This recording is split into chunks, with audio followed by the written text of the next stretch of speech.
अनिल जैन जी, राहुल गांधी के साथ ये जो प्रयोग कर रहे हैं, उनको खतरा महसूस हो रहा है और देश को खतरा महसूस हो रहा है, क्या ये सामान्य बात है? और क्या इस तरह की चीजें कांग्रेस को और ताकत नहीं दे देंगी? संजय जी, ऐसा माना जाता है कि सफर में मुश्किलें आए तो हिम्मत और बढ़ती है, कोई जब रास्ता रोके तो जरूरत और बढ़ती है। तो राहुल गांधी इस समय जिस तरह की तानाशाही पूरे देश में चल रही है, राहुल गांधी एक अदद ऐसे नेता हैं जो उस तानाशाही से बिल्कुल छाती तान के लड़ते हुए नजर आ रहे हैं। निडर है, बहादुर है। बाकी नेता भी लड़ रहे हैं, लेकिन जिस बहादुरी के साथ और सब कुछ दांव पे लगा दिया, उनकी संसद सदस्यता को दांव पे लगा दिया, उनको जेल जाने तक की नौबत आ गई। और जो उनकी गाड़ी पे हमला हो रहा है, बिल्कुल जो हमलावर हैं बिल्कुल उनके कार तक, उनकी बस तक पहुंच रहे हैं, जयराम रमेश के कार तक पहुंच रहे हैं और घायल कर रहे हैं उनके साथियों को, खून बह रहा है। तो वो किस लिए हो रहा है? संजय जी, ये साफ बात है कि राहुल गांधी कमजोर वर्गों की लड़ाई लड़ रहे हैं, गरीब की, किसान की, महिला की, दलित, आदिवासी और ओबीसी की लड़ाई लड़ रहे हैं। वो कहते हैं कि सबको न्याय मिले, राजनीतिक न्याय मिले, आर्थिक न्याय मिले, सामाजिक न्याय मिले, जाति जनगणना की बात करते हैं, जितनी आबादी उतनी हक की बात करते हैं। तो ये जो हमले हैं ये राहुल गांधी के ऊपर संजय जी नहीं हो रहे। जो कोई भी कमजोरों की आवाज उठाता है उसके ऊपर हमले होते रहे, इतिहास साक्षी है।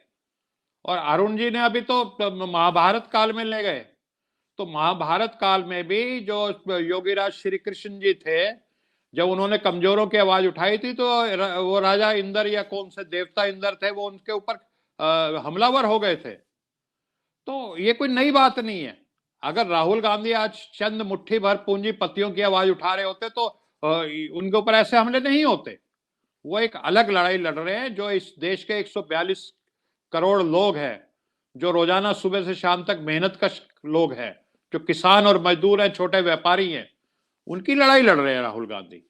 और ये आदमी, ये तो भ्रष्ट है, हर जगह इसका कमीशन है। सोशल मीडिया पे आप देख लीजिए, मैं कहीं पढ़ रहा था कि सुबह का जो कोयला है जिसपे आप अपनी अंगीठी बनाते हैं, तो वो भी इसमें इसका खेल है। जो आप चाय पीते हैं, चाय में इसका खेल है, सुपारी में इसका खेल है, टेलीविजन में, अखबार में इसका खेल है, सड़क और पुल में इसका खेल है। तो ये भारत का राहुल गांधी ठीक कह रहे हैं, सबसे ज्यादा भ्रष्ट मुख्यमंत्री है। और सिर्फ भ्रष्ट मुख्यमंत्री नहीं है, ये दलितों, पिछड़े, आदिवासियों का सबसे बड़ा दुश्मन भी है। पिछले दिनों इसने ट्वीट किया था कि दलित और पिछड़े आदिवासी जो होते हैं ना, इनका तो जन्म ही सवर्णों की सेवा, उच्च वर्ग के जो उच्च जाति के होते हैं उनकी सेवा के लिए होता है। ये संविधान में लिखा हुआ है क्या? हमारा संविधान सब कहता है कि सब साफ, सब बराबर है। और ये आदमी संविधान की कसम खा करके मुख्यमंत्री बनता है और ये बात कहता है कि दलित और पिछड़े इसलिए पैदा होता है कि इनकी सेवा की जाए। बाद में उसने ट्वीट को डिलीट कर दिया। तो ऐसा घटिया आदमी राहुल गांधी के ऊपर जो हमले कर रहा है, वो हमले सबको पता है। ये हमारे देश का दुर्भाग्य है। और वहां दुर्भाग्य एक और है कि एक अजमल नाम का या अफजल नाम का कोई आदमी है, जो वहां का एक सांसद भी है, वो बी टीम की तरह काम करता है, जैसे ओवैसी के बारे में बताया जाता है। तो ये सारा खेल वहां पे आसाम में हो रहा है। लेकिन ये है कि सुशील जी ने भी बताया, सुनील शुक्ला जी ने बताया कि मात्र 1% वोटों का अंतर रहा था पिछली बार, और वो कब का मिट चुका है। भारी संख्या में जो राहुल गांधी के इस यात्रा में जो लोग शामिल हो रहे हैं, उससे ये साफ है कि वहां की जो जनता है वो इस हेमंत बिस्व शर्मा के बिल्कुल खिलाफ हो चुकी है। और आप बताइए, आप कहते हैं हम हिंदू राष्ट्र बनाएंगे और राहुल गांधी को आप मंदिर में नहीं घुसने देंगे। ये तो मनुवादी समय में हुआ करता था कि दलितों को, पिछड़ों को मंदिर में नहीं घुसने दिया जाता था। आज जो उनकी आवाज तो उठा रहा है उसको आप मंदिर में नहीं घुसने देंगे, आप कॉलेज में उनको स्टूडेंट से बात नहीं करने देंगे।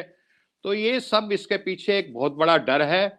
लेकिन मुझे लगता है कि ये एक तरह से जिसको कहते हैं ना कि आखिरी समय, जब कोई जो दिए का तेल खत्म हो जाता है तो आखिरी समय में बहुत टिमटिमाता है। ये वो टिमटिमाने वाला खेल इस समय चल रहा है। और राहुल गांधी जिस यात्रा को लेके चले हैं वो अभी 6,000 किलोमीटर तक चलेंगे। और मैं समझता हूं कि अपनी यात्रा में उत्तर प्रदेश से भी गुजरेंगे, यहां पे भी टकराव जो है आप देखना होगा, लेकिन इस मंथन से जो अमृत निकल के आएगा उससे हमारे देश में जो सरकार बनेगी वो लोकतांत्रिक और गरीबों की, किसानों की, मजदूरों की सरकार बनेगी।